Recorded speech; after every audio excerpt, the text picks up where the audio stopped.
Nongeye kubasuhuza mwebwe munkurikiye, amazina yanjye akaba banyita Bikorimana Boy, nkaba ngiye kubagezaho ikiganiro cy'umuhanzi witwa Uworizagwira Florien, benshi bamuzi nka Jamano.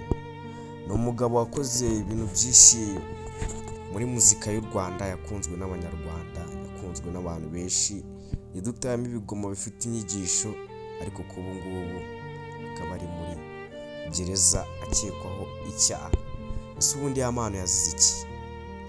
Jamano amazina yitwa Uworizagwira Florien, yatawe muri yombi na RIB ku itariki 16 Gicurasi 2026 nyuma y'igihe ashakishwa. Yafungiwe kuri RIB ya sitasiyo ya Kicukiro mbere y'uko dosiye ishyikirizwa ubushinjacyaha. Ese ubundi Jamano yaba yarazize iki, cyangwa ibyaha ari gukurikiranwaho ni ibihe?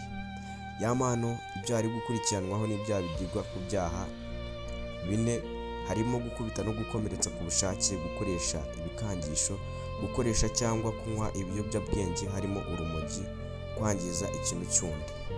Hari n'ibindi byaha byabanjwe kuvugwa birimo ubwinjiracyaha bw'ubwicanyi no gufungirana umuntu bitemewe n'amategeko. Nyine gufungirana umuntu bitemewe n'amategeko ku gahato, niko nabisobanura. Ku itariki 9 Kamena 2026 urukiko rw'ibanze rwa Kicukiro rwategetse ko afungwa iminsi 30 y'agateganyo. Iminsi 30 y'agateganyo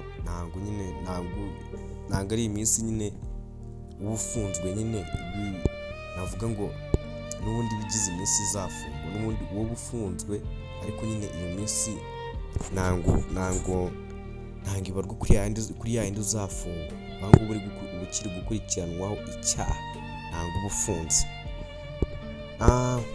Akaba yara ku itariki 9 Kamena 2026 urukiko rw'ibanze rwa Kicukiro rwategetse ko afungwa iminsi 30 y'agateganyo.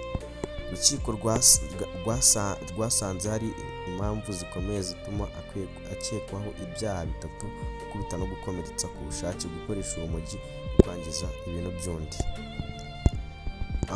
Ikindi kintu nababwira cyo ku bindi byaha bimwe urukiko rwasanze muri icyo cyiciro, ibindi byaha byamushinjwe n'ibyo byaha bitatu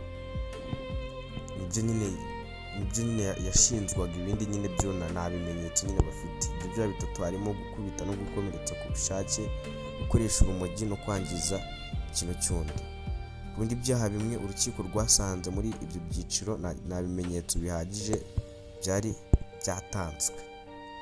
Ubujurire bwa Jamano: nyuma yajuriye icyemezo asaba gukurikiranwa ari hanze, avuga ko hari ingingo urukiko rutahaye agaciro zirimo n'imbabazi yari yahawe n'umugore we.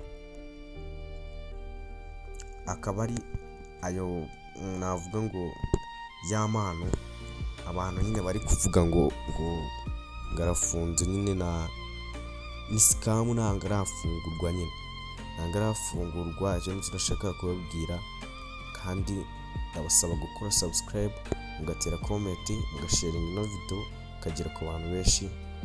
Ndabakunda, dore mu bindi biganiro bikurikira.